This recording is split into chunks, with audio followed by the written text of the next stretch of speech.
दियाला जला हो माँ। कार्तिक महीना धर्म होगे माया मोर तुलसा दियाला जला हो माँ। हरियर तुलसा दियाला जला हो माँ। तुलसा दियाला जला हो माँ। मैया तुलसा दियाला जला हो माँ।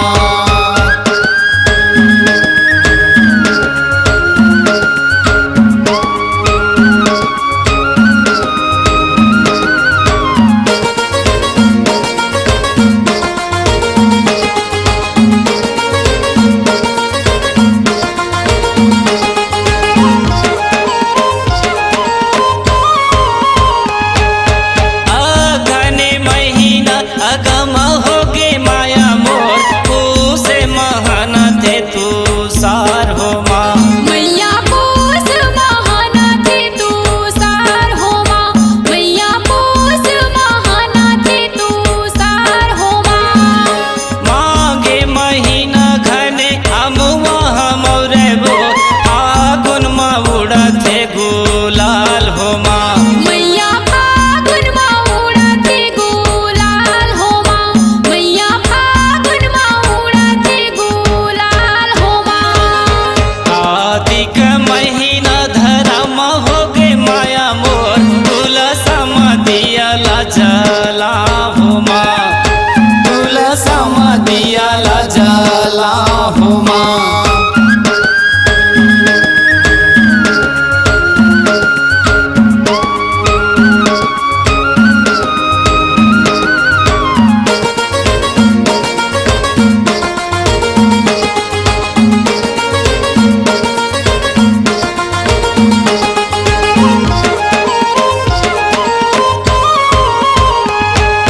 चैते महीना घने टिपुआ फूले वो आवत लगे बैसाख होना।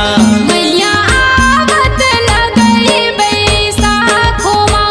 मैया आवत लगई बैसाख हो माँ। जेठ महीना लिखी पतियाला भेजाओ आवत लगे आषाढ़ हो माँ।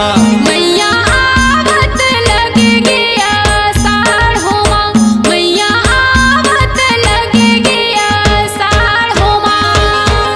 कार्तिक महीना धर्म होगे माया मोर तुलसा दियाला जला हो माँ। तुलसा दियाला जला हो माँ।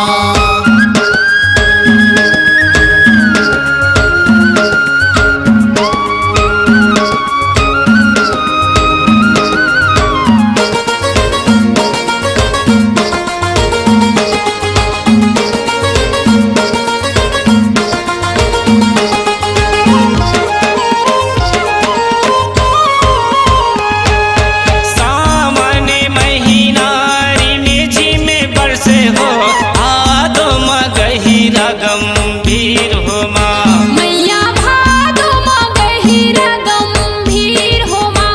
मैया भादो माँ गहिरा गंभीर हो माँ।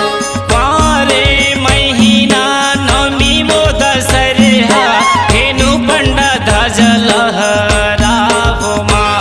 मैया धेनु पंडा ध्वजा लहराए हो माँ। मैया धेनु पंडा ध्वजा लहराए हो माँ। कार्तिक महीना धर्म होगे माया मोर तुलसा दियाला जला हो माँ। तुलसा दियाला जला हो माँ। कार्तिक महीना धर्म होगे माया मोर तुलसा दियाला जला हो माँ।